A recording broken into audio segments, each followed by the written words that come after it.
రోజు వరకు వాళ్ళ కుటుంబానికి కేసీఆర్ కవితకైనా హరీష్ రావుకైనా కేటీఆర్కైనా వాళ్ళందరికీ ఎవరి ద్వారా గుర్తింపు వచ్చింది? కేసీఆర్ ద్వారా. కేసీఆర్ లేకుంటే కవిత ఎక్కడుంది?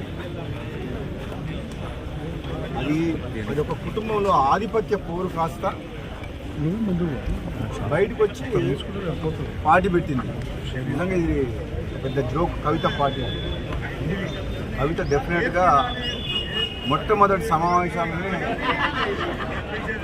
ఒక ఆడకూతురు ఆడపిల్లకు తండ్రి అంటే ఎంత ప్రేమ ఉండాలి. ముఖ్యంగా తండ్రికి కూతురు అంటే అంతే ప్రేమ ఉంటుంది, కూతుర్లకు కూడా తండ్రి అంటే అంతే ప్రేమ ఉంటుంది. ఆయన ఒక ఉద్యమకారుడు.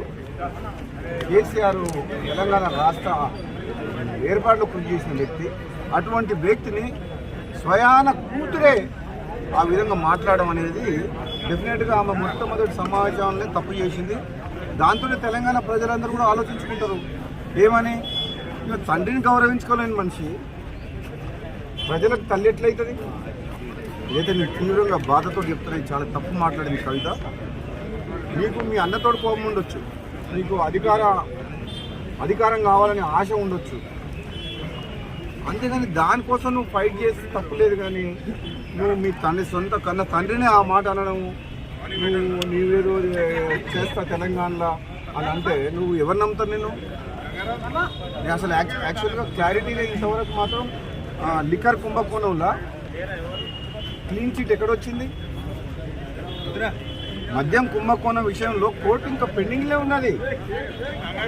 దానికి మంచి ఆధారాలు ఉన్నాయి. ఇప్పటికిప్పుడే మొత్తం తెలంగాణ ఉద్ధరిస్తున్నాయి. తెలంగాణ సంగతి తర్వాత కానీ మేము చాలామంది నువ్వు తీసుకునేటోళ్ళు. కానీ ఫస్ట్ నువ్వు ఆ కేసులకి ఎట్లా బయటపడుతూ అది తీసుకో ఫస్ట్. అది ఇంకా కేసు క్లోజ్ కాలేదు.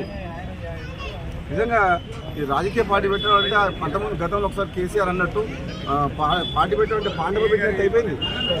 మీ దగ్గర పైసలు ఉన్నాయని చెప్పి కొంతమందిని తీసుకుపోయి ఒక ఫంక్షన్ హాల్ తీసుకొని నీకు సోషల్ మీడియాలో చేసుకొని పార్టీ డిక్లేర్ చేసి పడేసింది. అది కూడా పోయిపోయి తెలంగాణ రాష్ట్ర సేన టీఆర్ఎస్ అంట.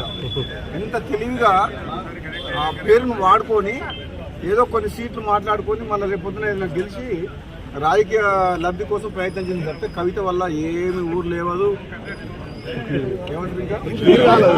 ఊరు లేవదు, తీరగాలదు. నాకు తెలిసినంత వరకు అయితే ఆమె స్వయంగా కూడా గెలవదు. ఆమె పార్టీ సంగతి వదిలిపెట్టు, సొంతంగా ఆమె పోటీ చేసిన నియోజకవర్గంలో కూడా డిపాజిట్ కూడా రాదు కవితకు. ఎందుకంటే ఆ మర్యాద పోగొట్టుకుంది. ఫస్ట్ మీటింగ్లో తండ్రిని కేసీఆర్ లాంటి వ్యక్తిని తిట్టి ఆమె ఉన్న మర్యాద పోగొట్టుకుంది.